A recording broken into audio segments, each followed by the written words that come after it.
Vitaj na mojom kanáli Obdivuhodný svet. V srdci západnej Afriky naprieč dnešným Senegalom a Gambiou sa rozprestiera úchvatná a málo známa skupina megalitických stavieb, ktorá je rovnako záhadná ako slávnejší Stonehenge, no oveľa rozsiahlejšia.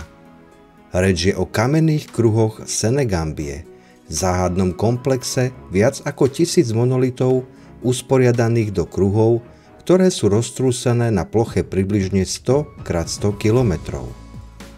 Tieto staroveké pamiatky, zapísané na zozname svetového dedičstva UNESCO, predstavujú jedno z najväčších a najdlhšie existujúcich megalitických nálezísk na svete a predsa zostávajú pre mnohých neznámou s mnohými nevyriešenými otázkami. Poďme sa spolu pozrieť, čo všetko sa o tejto dávnej stavbe vie, ale ešte predtým ťa chcem poprosiť o podporu tohto kanála tým, že mu dáš odber a kliknúť môžeš tiež na zvonček, aby ti neušlo žiadne nové video. Podporiť ma môžeš aj na platforme HeroHero, kde uvidíš každé video skôr a bez reklám, a podporiť ma môžeš tiež tak, že sa staneš členom tohto kanála. Ďakujem. Kamenné kruhy v Senegambii sú svedectvom o prekvapivo sofistikovanej civilizácii, ktorá obývala túto oblasť po takmer 2000 ročia.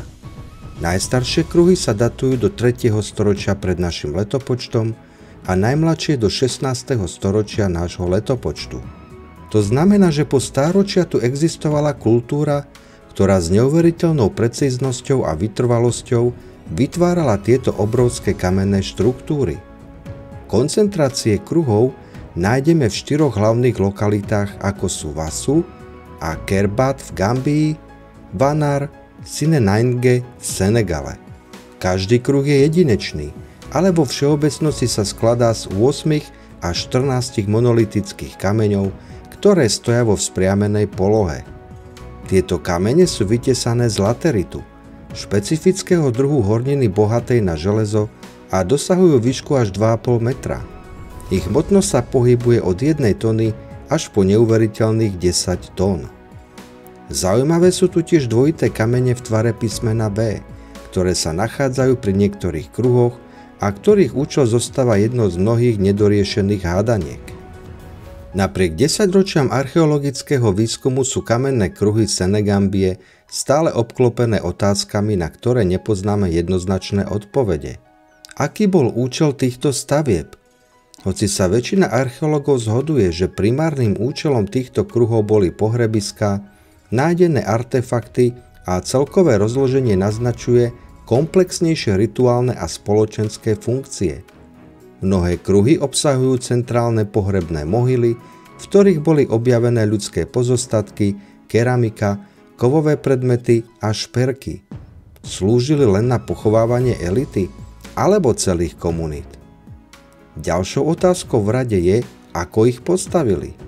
To, ako boli obrovské kamenné monolity prepravované a vstyčované bez použitia kolesa, ťažných zvierat alebo moderných technológií, je jednou z najväčších záhad tohto regiónu.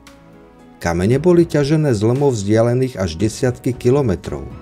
Je ťažké si predstaviť námahu a koordináciu, ktorú si vyžadovalo presunutie 10-tonového kameňa cez savanu len s použitím primitívnych nástrojov a ľudskej sily.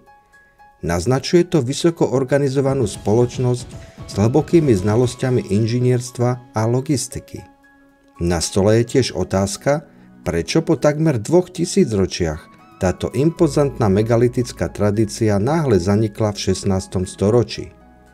Bol to dôsledok klimatických zmien, príchodu nových náboženstiev ako napríklad islám, alebo vnútorných spoločenských zmien. Zmiznutie praxi stavania týchto monumentov je rovnako záhadné ako aj ich vznik. No a nakoniec asi to najdôležitejšie, kto boli tajomní stavitelia. Identita národov, ktoré vybudovali tieto monumentálne kamenné kruhy, je jednou z najpálčivejších otázok. Vzhľadom na nedostatok písomných záznamov sú archeológovia a historici odkázaní na archeologické dôkazy, ktoré tu našli, a ústnu tradíciu. Hoci presný obraz nám stále uniká, prevláda teória, ktorá hovorí, že za výstavbou kruhov stáli predkovia dnešných etnických skupín v oblasti. Tieto majú bohatú históriu a komplexné duchovné praktiky spojené s predkami a pohrebiskami. Nálezy v hrobkách ako sú šperky, zbrane a keramika naznačujú existenciu hierarchickej spoločnosti, kde elity hrali dôležitú úlohu. Archeologické dôkazy poukazujú tiež na to, že spoločnosť týchto staviteľov bola pravdepodobne založená na poľnohospodárstve a chove dobytka s významnými remeselníckymi zručnosťami v spracovaní železa. Táto civilizácia mohla byť súčasťou širšej megalitickej kultúry, ktorá sa v určitých obdobiach rozšírila po celej západnej Afrike, hoci senegambijské kruhy sú svojim rozsahom a trvaním jedinečné.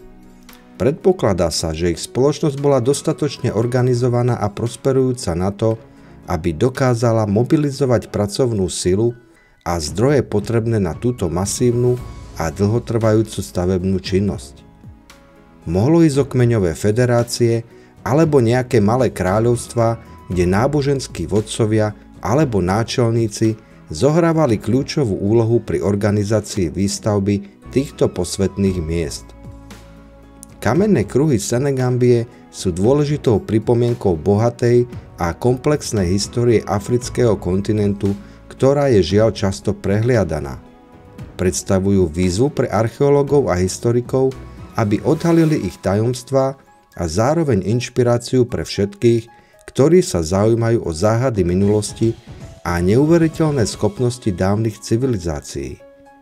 Sú to tiché monumenty, ktoré čakajú, kým sa o ich príbehoch dozvie celý svet. No a samozrejme, v mojom zozname fascinujúcich stavieb sveta právom patria na toto miesto. Ak sa ti toto video páčilo, nezabudni na palec hore a ja sa už teším na stretnutie na budúce pri ďalšej zaujímavej téme.